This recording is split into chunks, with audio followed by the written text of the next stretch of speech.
Deontay Wilder really is something else.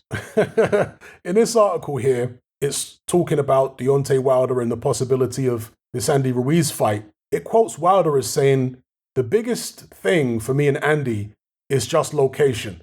I got a lot of meetings with a lot of different people. It's coming. I want to fight Andy. I hope he wants to fight me." Now, we've heard Malik Scott, Wilder's trainer, on multiple occasions over the past couple months come out and say that they don't really want to fight Andy Ruiz. They'd rather fight somebody else, be it AJ or Usyk or whoever. And most recently, Malik Scott has been saying that there's a mystery opponent who Deontay Wilder could potentially face rather than Andy Ruiz. So they've been looking everywhere else in the heavyweight division except at Mr. Andy Ruiz with regards to the next opponent.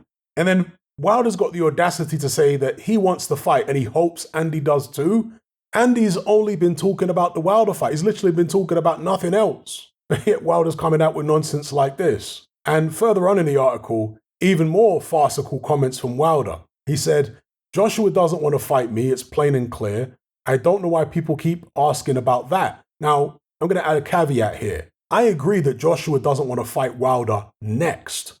I definitely agree with that. But he's coming off 2 losses. Just like Deontay Wilder, he wants a confidence builder before he gets stuck in against more meaningful competition. Furthermore, Eddie Hearn actually reached out to Wilder's manager, Shelly Finkel. I think this was before the Alexander Usyk rematch, with a view to making AJ versus Wilder sometime in the very near future.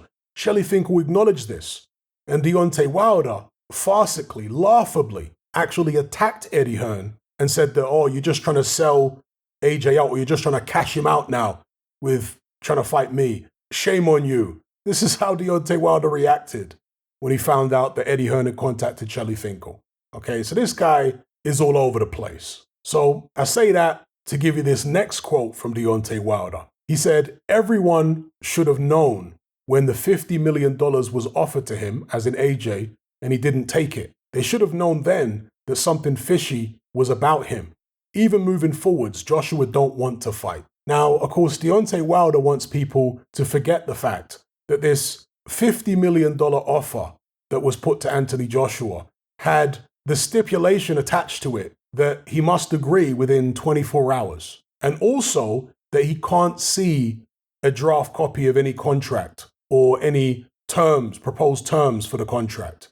That he just must blindly sign this deal. Absolutely absurd. That's not how you do fights. So he wants people to forget that. He also wants people to forget that Eddie Hearn sent multiple offers to Deontay Wilder. DAZN sent an offer, not even just sent. They sat Deontay Wilder down in a room with all the top executives at DAZN and offered him over $100 million to fight Anthony Joshua. And he turned it down. And yet he's still got the audacity, the gall to stand up there and say, "Oh, Team AJ never wanted this fight." It's just an absolute outright lie. He's acting like he never turned down the fight in his life. He turned down the AJ fight multiple times for crazy money, over $100 million. So yeah, Deontay Wilder's just dear, oh dear, oh dear. What more can I say about this guy? But things change in boxing. The fortunes of fighters go up and down. And as I said earlier on, at this stage, I agree that AJ doesn't want to fight Deontay Wilder next. If AJ gets his confidence back up, if he gets some good wins under his belt, will there be a time in future when he's on that fight again? Who knows? Maybe, maybe not. We'll see. But I like to stick with the facts. I like to remind people of things that happened in the past so they can't try and rewrite history, so they can't try and blind people with BS. Right? Anyway, let me know what you guys think in the comments below. Are you sick and tired of the mainstream mindset? Does the dogmatic conformity and pathological ignorance have you tearing your hair out in frustration?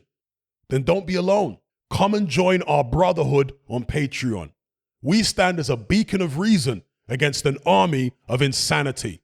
You'll gain access to my weekly topical podcast where we take more deep dives than Jacques Cousteau on an endless variety of subjects. There's also videos, interviews, live Q&As, as well as a vast back catalogue of previous episodes, including my popular Confessions of a Nightclub Bouncer series. You can listen via the Patreon app or download in high-quality MP3. Connect with myself and hundreds of other members in our Element chat group. There's no contract, no commitment. You can cancel at any time, and it's cheaper than a Mickey D's McMuffin. Just head to my Patreon page via the link below this video and select the tier called the Brotherhood of Reason. I'll see you over there.